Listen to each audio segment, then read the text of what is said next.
Students, today we have to study the subgraph. जो हमारा last topic था उसमें हमने पढ़ा था graph. Now we have to study the subgraph. So what is a subgraph? It is a subset of branch and nodes of a graph.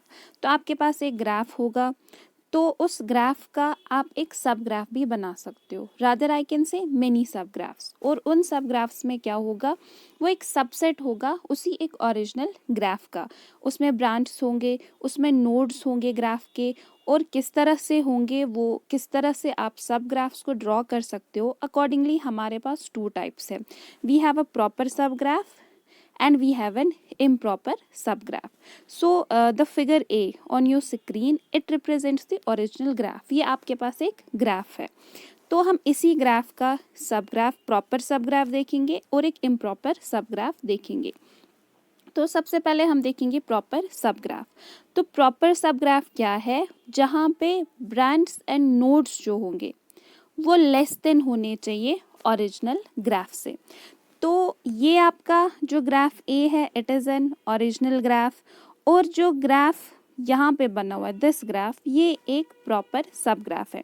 और आप देख सकते हो इस प्रॉपर सब ग्राफ में जो नोड्स है या जो ब्रांच है वो ओरिजिनल ग्राफ से लेस है. ओरिजिनल ग्राफ में we have node A, node B, node C, node D, 4 nodes, and there are I guess 6 branches.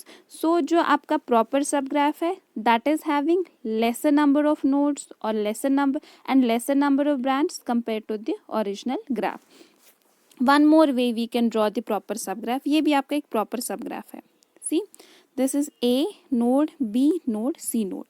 ये भी एक proper subgraph है. या आप इस तरह से डाल दो, ये भी एक proper subgraph है. ये these are the two types. और आप एक और तरीका ड्रॉ कर सकते हो प्रॉपर सब ग्राफ का. For example, this is node B, this is node C, this is node D. तो कंडीशन क्या है प्रॉपर सब ग्राफ की? प्रॉपर सब ग्राफ की कंडीशन ये है कि इसमें जो नोड्स और ब्रांचेस है वो लेस देन होने चाहिए ओरिजिनल ग्राफ से. यहाँ पे आप इसको ज्वाइन कर सकते हो, तो ये भी एक प्रॉपर सब ग्राफ हो जाता है. So what we conclude, in proper subgraph branch and nodes should be less than that of an original graph. That will make this a proper subgraph. Next we have improper subgraph. तो improper subgraph में क्या होता है, अगर graph के सारे nodes या सारे ब्रांच प्रेजेंट होंगे जब आप सबग्राफ बनाओगे, तो वो आपका क्या बन जाता है? Improper subgraph. For example, C. This contains all the nodes of the original graph. Node A, Node B, Node C, Node D. तो ये एक एग्जाम्पल हो जाती है इम्प्रॉपर सब ग्राफ की. या आप इसको ऐसे ज्वाइन कर लो, ये भी एक इम्प्रॉपर सब ग्राफ है. इस तरह से ज्वाइन कर लो, ये भी एक इम्प्रॉपर सब ग्राफ है. तो इम्प्रॉपर सब ग्राफ में क्या होता है, जो मेन ग्राफ होता है, ओरिजिनल ग्राफ होता है, उसके या तो सारे ब्रांच होंगे या तो सारे नोड्स होंगे. अब एक ग्राफ में कितने सब ग्राफ्स होंगे, we can not say, we don't have a formula to calculate that because there can be many subgraphs. For example, आप इस तरह, ये भी एक सब ग्राफ हो जाता है, node D B node D, ये भी एक सब ग्राफ है.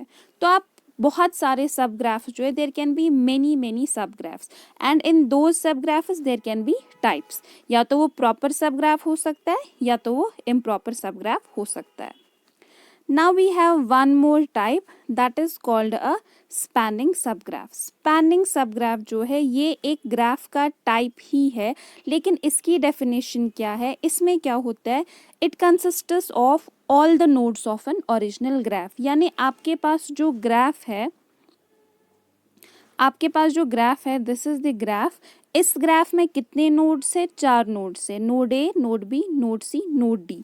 जब आप ग्राफ बनाओगे और उस ग्राफ में जब सारे नोड्स प्रेजेंट होंगे, तो उसको हम बोलते हैं spanning subgraph. For example, so this is node A, node B, node C, node D. This is the spanning subgraph. तो स्पैनिंग सबग्राफ में क्या होता है, इसकी एक कंडीशन है कि जो ओरिजिनल ग्राफ है उसके सारे नोड्स प्रेजेंट होने चाहिए। या तो इस तरीके का ग्राफ हो सकता है, इस तरीके से बना लो, इसमें भी सारे नोड्स ग्राफ के प्रेजेंट है, इस तरीके से बना लो, इसमें भी सारे नोड्स जो है ग्राफ के प्रेजेंट है। तो एक स्पेशल टाइप है जहाँ पे कंडीशन क्या है कि जो ओरिजिनल ग्राफ है उसके सारे नोड्स जो है वो प्रेजेंट होने चाहिए। That will give you a spanning subgraph. Next we have to see the planar graph. So what is a planar graph? A planar graph is a graph which can be drawn in the plane without edge crossing. तो आपकी screen में पहला graph है। आप देखो इस graph में क्या, इसमें 4 नोड्स है और इसमें 6 ब्रांच है। उसमें जो 2 ब्रांच है ये वाली, ये एक दूसरे को कट कर रहे हैं on the plane of a paper. तो यहाँ पे एज क्रॉसिंग हो रही है। I already told you branch को हम एज भी बोल सकते हैं। तो यहाँ पे एज क्रॉसिंग जो है हो रही है, इसलिए हम उसको बोलते हैं non planar graph. Planar graph की एग्जाम्पल यहाँ पे है। यहाँ पे आप देखो ग्राफ है, अगेन इसमें 4 नोड्स है और 6 ब्रांच है या एड्स है। इसमें कोई भी ब्रांच जो है on the plane of paper, paper पे जो है आप डाल रहे हो इसको, 2D पे बना रहे हो इसको, तो वहाँ पे कोई भी एज की क्रॉसिंग नहीं हो रही, यानी कोई भी ब्रांच जो है वो क्रॉस नहीं कर रहा है, उसको हम बोलते हैं planar graph. If it is crossing, if it is intersecting, then it becomes a non planar graph. Now we have types of graphs.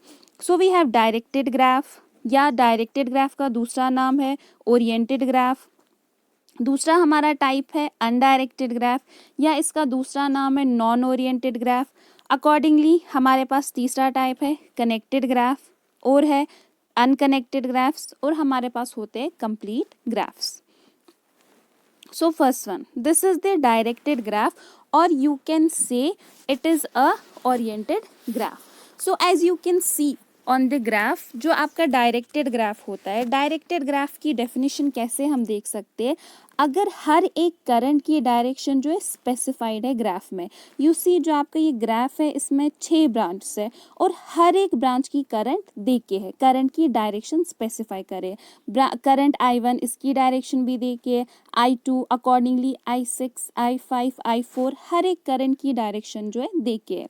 तो इसको हम क्या बोलते हैं, oriented graph, or you can say directed graph. Accordingly we have undirected graph, या हम बोलते हैं नॉन डायरेक्टेड ग्राफ, जिस ग्राफ में करंट की डायरेक्शंस जो है स्पेसिफाइड नहीं हो।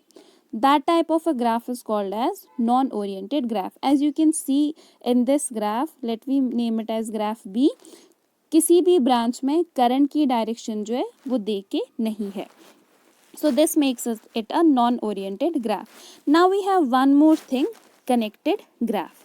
तो आप देखो जो आपका ग्राफ फर्स्ट वन है, ये वाला ग्राफ है या ग्राफ बी है, आप देखो इसमें 4 नोड्स है।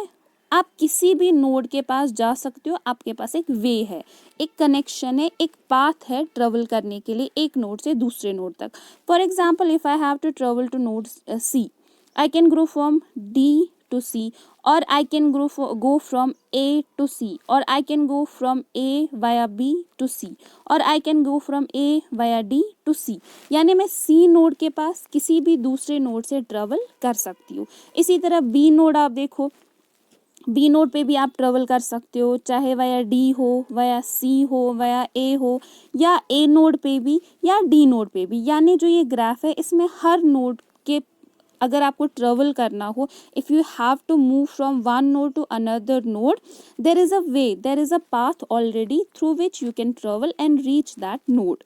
सो such type of graphs we called as connected graph. यहाँ पे आप एक और ग्राफ है, दैट इज अनकनेक्टेड ग्राफ। तो इस ग्राफ में आप देखो नोड्स ए, बी और सी कनेक्टेड है, तो इन नोड्स के पास आप ट्रेवल कर सकते हो easily, but when it comes to the node C, this is an isolated node, there is no path via which we can reach the node C. So such types of graphs are called as unconnected graphs, क्योंकि यहाँ पे जो point सी है आपके पास कोई भी वे नहीं है, कोई भी पाथ नहीं है, कोई भी ब्रांच नहीं है जिससे आप इस नोड सी को अप्रोच कर सको. So such types of graphs are called as unconnected graphs. Now we have one more graph that is called as complete graph. तो आप देखो जो यहाँ पे ये ग्राफ है, कंप्लीट ग्राफ की डेफिनेशन क्या होती है? Between every node pair there should be only one line segment. यानी आपका जो एक नोड पेयर है यहाँ पे ए और डी, इसके बिटवीन सिर्फ और सिर्फ एक लाइन सेगमेंट होनी चाहिए. यहाँ पे नोड पेयर है फॉर एग्जांपल डी और सी, इसके बिटवीन सिर्फ और सिर्फ एक लाइन सेगमेंट होनी चाहिए. या आपका नोड पेयर है ए और सी, इसके बिटवीन सिर्फ एक और एक लाइन सेगमेंट होनी चाहिए. So between every node pair, आपके ग्राफ में जितने भी नोड्स होंगे there should be only one line segment. अगर वैसा है आपके ग्राफ में तो हम उस ग्राफ को क्या बोलेंगे? Complete graph. Now see here there are two examples on your screen.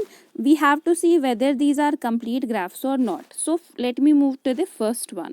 तो यहाँ पे आप देखो नोड पेयर ए और डी है, इसके बिटवीन एक ही लाइन सेगमेंट है या एक ही ब्रांच है. Okay, node D and C एक ही लाइन सेगमेंट, एक ही ब्रांच है. Node B D node pair एक ही लाइन सेगमेंट है. बी सी एक ही लाइन सेगमेंट है. ए बी एक ही लाइन सेगमेंट है. लेकिन between node A and C there is no line segment.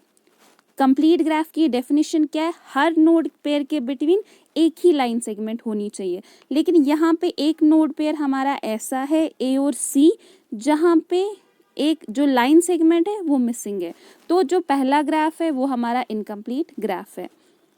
Now let's move to second graph. यहाँ पे nodes है 1, 2, 3 and this is the fourth node. Between node pair 1 and 4 one line segment. Between node pair 2 and 4 one line segment. Between node pair 3 and 4. 3 and 4 में आप देखो दो line segments हैं. सो ये जो है ये डेफिनेशन जो है कंप्लीट ग्राफ की वायलेट करता है. बिकॉज कंप्लीट ग्राफ में क्या है कि between node pair there should be only one line segment. One more thing, between node pair 1 and 2 there should have been one line segment that is missing. So this makes it an incomplete graph.